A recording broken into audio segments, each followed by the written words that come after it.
سي محمد مرحبا. اهلا وسهلا.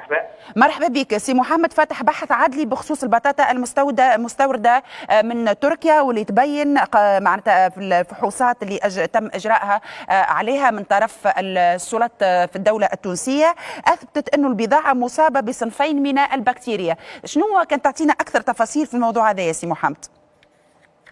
شكرا على كل. مرحبا بكم ومرحبا بالساده المشاهدين. مرحبا. في الواقع هو اجراء عادي يقوم به السلطات الرقابيه، سواء كان في علاقه بالسلامه الصحيه او في علاقه بالسلامه الصحه النباتيه.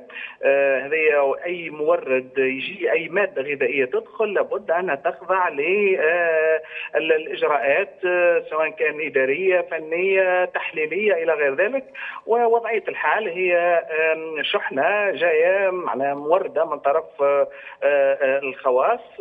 هو عنده ترخيص في توريد 3000 طن، ولكن جاب حوالي 2800 طن.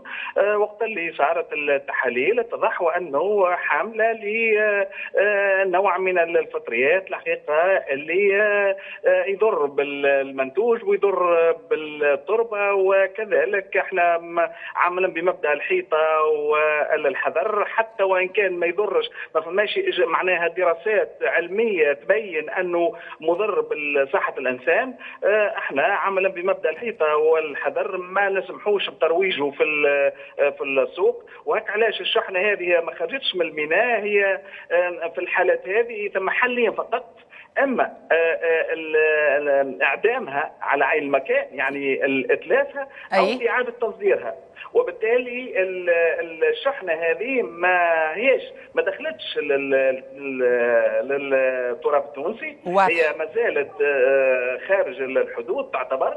والاجراءات هذه هي فرصه وبارك الله فيكم باش ناكدوا اللي راهو ما تدخل حتى ماده غذائيه الا وما تخضع للرقابه مشدده، سواء كان من حيث اقتطاع العينات وتحليلها والوقوف على مدى مطابقتها الى غير ذلك. وبالتالي ما فماش علاش صحيح الناس تتقلق ولا تسمع، ولكن كونوا واثقين اللي الاجراءات الرقابيه من طرف الهياكل الرقابيه المختصه راهي ما تسمحش باش تدخل اي ماده غذائيه للتراب التونسي اذا كان ما تكونش مطابقه وما هيش مضره بصحه الانسان. سي محمد، هذايا معناتها تفطنتوا له المساله هذه في عمليه روتينيه عاديه تقوموا بها مع كل شحنه او كل ماده مورده غذائيه تجي من الخارج هكا؟ هو اجراء عادي. يعني هي امور آلية. اي ماده غذائيه اي مورد، سواء كان على المسالك البريه على البحريه، يعني كل منطقه عبور لابد انه يتقدم بال يعني الطلب نتاعه ويحط هكا الملفات نتاعه. واحنا فما اجراءات تتعلق بدراسه الملف من حيث المكونات، من حيث بلد المنشا، من حيث هكا الاجراءات اللي تتم على مستوى بلد المنشا. وكذلك احنا باش نزيدوا نتاكدوا اكثر ثم مواصفات نحاولوا باش نحترموها، ثم مواصفات تتعلق بالامور العينيه بالعين المجرده، ولكن ايضا ثم امور تتعلق بالنواحي التحليليه. وهذا اللي صار في وضعيه الحال، لانه معناه اذا كان ما صارش التحاليل ما تثقش بها، ولكن ايضا ثم اجراءات اخرى تتعلق بالمظهر نتاع البطاطا.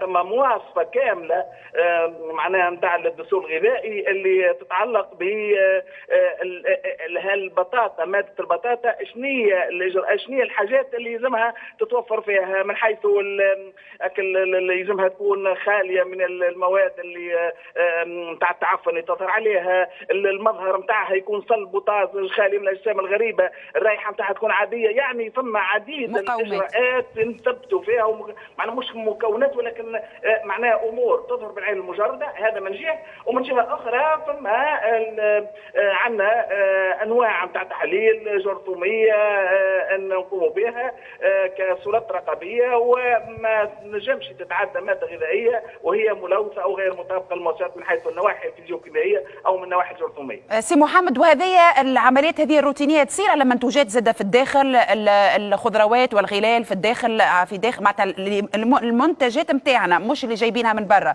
تقوموا بعمليات فحوصات زادة على المنتجات الموجودة في الأسواق؟ طبيعي جدا. هو احنا هيئه وطنيه للسلامه الصحيه للمنتجات الغذائيه، هي عندها الصفه الحصريه لكل ما عنده علاقه بسلامه الاغذيه والمياه وما تبعها. يعني احنا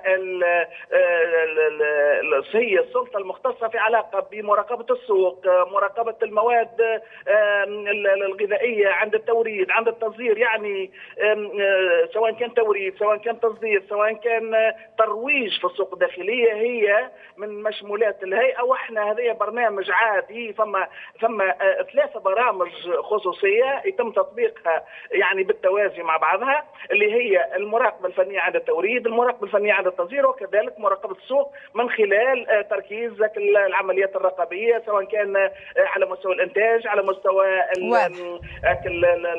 التخزين والتوزيع الى غير ذلك. وهذه اجراءات يعني اليه نقوم بها بصفه مستمره، ويكون واثقين اللي المواد الغذائيه اللي تم ترويجها خاصه في السوق المنظم كلها مراقبه ومطابقه. سي محمد، نحييك الساعه على رحابه صدرك، واحنا عندنا ثقه في الدوله وفي مؤسسات الدوله، وانه هذه مؤسسات وكفاءتها اشتغل عندها عشرات السنين، على خاطر كما تعرف المده اللي فاتت على السوشيال ميديا انتشرت فيديوهات الشخص عنده فرد ماكينه يقيس بها في الطماطم ويقيس بها في الجبن ويقيس بها في الياغورت ويقيس بها في الدلاع، وحل فوفعه في السوشيال ميديا وبث موجه من الخوف لدى المواطنين. هاكم تشوفوا اليوم وقت اللي اقتضى الامر وانه الشحنه ترفض او ان هي عندها مواصفات مخالفه للقوانين الصحيه التونسيه، او اليوم الدوله التونسيه قامت بايقاف هذه الشحنه من غيرك الماكينه هذيك نتاع الشخص هذاك السيد اللي هذاك يستهدف كان في المنتوج التونسي على فكره، كان في المنتوج التونسي، ما شفناش منتوج يستهدف كان المنتوج التونسي وكان مطرش مانع، مطرش مانع. هذه لابد ان نفتح قوس في خصوص الشخص هذا اللي سبب لنا في عديد الاشكاليات. تفضل سي محمد. والحقيقه احنا راهو من ناحيه حتى الناحيه العلميه راهي امور غير منطقيه اللي يحكي فيه هذا. من جهه اخرى احنا راهو قدمنا بشكوى ضده، وهو اتضح انه السيد يعيش في خارج الوطن، معناها يروح بلا منين نجيبهم هذوكم؟ بلا منين نجيب البطيخ والدلاع ما عنده حتى علاقه بالواقع، ما عنده حتى علاقه بالواقع. هو يعيش البرا منين يجيب البطيخ والدلاع والنزاس؟ لا وقت اللي يروح لا يجي لتونس في عطله قصيره يعمل هاك الافلام ويخرج. واحنا راهو هذا محل معناها متابعه قضائيه، واحنا يعني فتحنا الملف وشكينا به رسميا، لانه ماهوش معقول باش يجي انسان معناها ويبدا يلوث في سمعه ويوسخ في سمعه منتوجات بلادنا، واحنا ويضرب في الفلاحه التوانسه منتوجات غير مطابقه. ولكن احنا اللي نحجوها ونتلفوها ونقوموا بكل الاجراءات سواء كان الاداريه القانونيه وكل ما يعطيك صحه سي محمد، صحه المستهلك وكذلك صحه المنتجين. ونحن لا نشك في ذلك سي محمد. زميلي باسم حمدي باش يتفاعل معك تفاعل سريع. سي محمد اهلا وسهلا. هو في انتظار صدور نتائج التحاليل المخبريه، حبيت نعرف هل الامكانيه اثناء فتره شحن البطاطا يعني اصيبت الشحنه هذه بالبكتيريا هذه؟ معناها فما امكانيه انها تكون اصيبت في الطريق الشحن نتاعها؟ وسؤال الثاني معناها الشركات هذه هل مشروط عليها اجراء الفحوصات قبل ما تستورد المواد هذه والا لا؟ هو سي بسام هو معناها بالنسبه للتلوث ما ينجم يكون كان على مستوى المصدر. هذا من جهه اخرى احنا حتى ولو راهو يستظهر بنتائج تحاليل احنا بالنسبه لنا تعتبر في اطار المراقبه الذاتيه، ولكن احنا في اطار المراقبه الرسميه لابد ان نعاودوا نقتطعوا العينات ونحلوها ونثبتوا كما يلزم باش نكونوا متاكدين، وبذلك نسمح بدخول المنتوج للتراب التونسي. واضح. شكرا لك سي محمد الرابحي مدير عام الهيئة الوطنية للسلامة الصحية للمنتجات الغذائية على كل هذه المعطيات، شكرا جزيلا.